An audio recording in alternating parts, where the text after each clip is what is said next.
Doctor संध्या सक्सेना जी, हरिद्वार से। राधे राधे राधे महाराज जी। महाराज जी, क्या मासिक धर्म, अशुद्धता या सूतक में अपने इष्ट का नाम जप कर सकते हैं? नाम जप कर सकते हैं, आंतरिक पाठ कर सकते हैं, केवल ग्रंथ नहीं ले सकते हैं, माला नहीं ले सकते हैं, ठाकुर को स्पर्श नहीं कर सकते। बकाया खूब भावना में ठाकुर सेवा कर सकते हैं, भावना में नाम मंत्र जप कर सकते हैं, नाम कीर्तन कर सकते हैं, भगवान की जो हमें पद याद हैं उनको गा सकते हैं। लेकिन हम ग्रंथ नहीं छू सकते, माला नहीं छू सकते, ठाकुर नहीं छू सकते। 3 दिन तक, 3 दिन के बाद स्नान करके अपनी दिनचर्या में लग जाए। जैसे कि किन्हीं माता बहनों को तो कई दिनों तक ऐसा आवेश रहता है, 8-8 दिन, 7-7 दिन, तो 3 दिन तक निषेध किया गया है।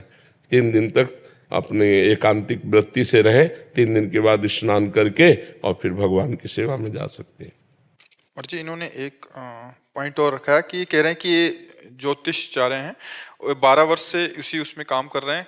महाराज जी कह रहे हैं कि आजकल क्या हो रहा है कि महाराज जी बहुत सारी लड़कियां इनके पास आ रही हैं जो एक प्रेम विवाह पे, मतलब उनके जो प्रेमी थे उन्होंने उनको छोड़ दिया। वो कह रहे हैं कि महाराज जी, मेरा जो क्वेश्चन था ना वो ये है कि मैं 15 साल से इस फील्ड में काम कर रही हूँ, मेरे पास बहुत ज्यादा लड़कियां आई है। आपसे कहती है कि मेरे बॉयफ्रेंड ने शादी कर ली है, उसके बाद भी वो कहता है एक दिन मैं अपनी बीवी को तलाक देकर तुझसे शादी करूंगा, इसलिए तू कहीं मत जा, मेरे से बात करती रहा। ऐसी बच्चियां जो अपने जीवन को बर्बाद कर रही हैं, जो व्यक्ति हमारा नहीं हुआ दूसरे का पाणी ग्रहण कर लिया और उसका भी नहीं होना चाहता, फिर मुझे प्रयोग करना चाहता है, ऐसे बहुत फ्रॉड लोग होते हैं। ऐसे लोगों की बातें न माने, वो प्रेमी लोग नहीं।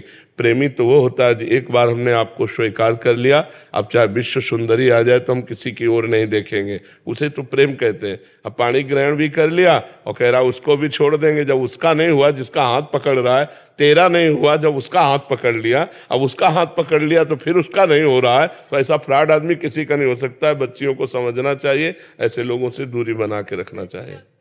हाँ, ऐसे लोगों को बहुत, अब तो हम आपसे उसको सही कह रहे हैं। अब जो रिवाज चल रहे ना, बॉयफ्रेंड ब्रेकअप, बॉयफ्रेंड ब्रेकअप, तो ये क्या चल रहा है? ये व्यभिचार का तो खुला निमंत्रण है। इस लड़के से बॉयफ्रेंड की मित्रता की, फिर 1-2 महीना के बाद इससे ब्रेकअप हो गया, अब इससे शुरू हो गया, फिर इससे ब्रेकअप हुआ, फिर इससे शुरू हुआ, यह है क्या?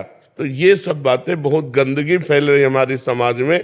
अब इसको कैसे रोका जा सकता है? बच्चे समझते नहीं, अपने जीवन को खिलवाड़ में अपने जीवन को नष्ट कर रहे हैं। और एक इसको मनोरंजन समझ लिया, व्यभिचार को मनोरंजन समझ लिया, जिसे इज्जत मानी जाती थी, धर्म मर्यादा माना जाता था।